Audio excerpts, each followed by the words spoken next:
Hello guys, कैसे हैं आप सब। आई होप कि आप सब खैरियत से होंगे। तो जी आज मैं आपके साथ मूंग की दाल के पराठा की रेसिपी शेयर कर रही हूँ। मूंग की दाल पहले से मैंने कुक की हुई है। अभी उससे दाल डो और पराठा बनाते हैं। तो चलिए शुरू करते हैं आज की रेसिपी। दाल पराठा बनाने के लिए इन अज्जा की ज़रूरत होगी। सफ़ेद आटा, पकी हुई मूंग की दाल, नमक, धनिया पाउडर, ज़ीरा पाउडर, फ्रेश धनिया यानी सब्ज़ धनिया चॉप किया हुआ, सुर्ख मिर्च, कसूरी मेथी, अजवाइन, चॉप प्याज। तो चलिए दाल डो बनाना शुरू करते हैं।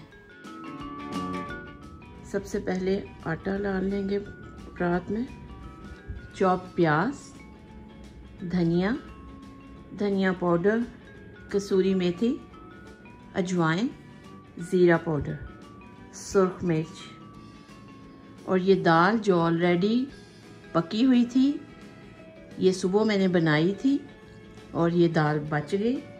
बची हुई दाल से मैं दाल का पराठा बना रही हूँ और सबसे पहले हम डो बनाएंगे इसकी। चलें जी, आटे को हम गूंद लेते हैं अच्छी तरह। सारी चीज़ों को मैंने अच्छी तरह मिक्स कर लिया और अभी देखेंगे कि अगर पानी की ज़रूरत हुई तो थोड़ा पानी ऐड कर लेंगे, वरना आटा को गूंदने के लिए दाल ही काफ़ी है। मैंने दाल के अलावा तकरीबन 10 ml यानी 2 से 3 खाने के चम्मच पानी भी ऐड किया है। जिस तरह आम रोटी बनाने के लिए आटा गूंदते हैं, बिल्कुल वैसे ही दाल का आटा भी गूंदना है, यानी ना ज़्यादा नरम ना ज़्यादा सख्त।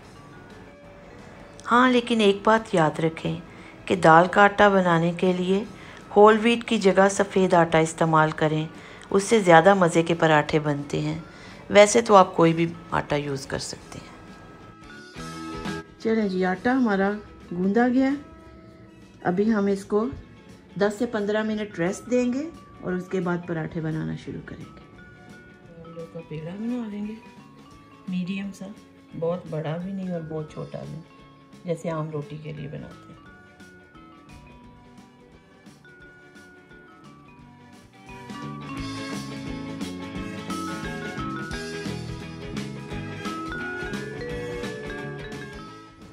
इस पराठा को बनाने के लिए मैंने ऑलिव ऑयल के 2 चम्मच लिए हैं। आप देसी घी, मक्खन कुछ भी यूज़ कर सकते हैं।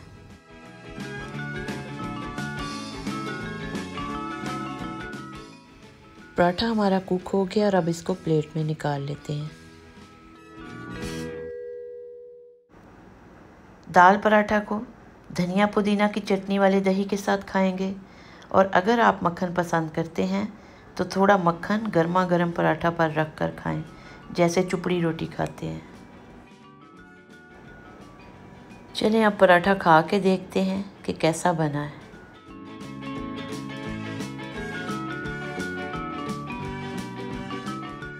पराठा बहुत मज़े का बना है।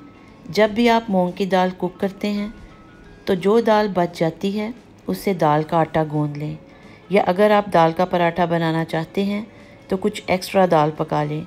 बच्चे बड़े सब इस पराठा को शौक़ से खाते हैं। आई होप कि आपको आज की ये रेसिपी पसंद आई होगी। अगर आपको ये मेरी रेसिपी पसंद आई है तो मेरे चैनल को सब्सक्राइब, लाइक और शेयर कीजिए और अपने फ्रेंड्स और फैमिली के साथ भी शेयर कीजिए। तो नेक्स्ट वीडियो तक के लिए खुदा हाफिज़, बाय।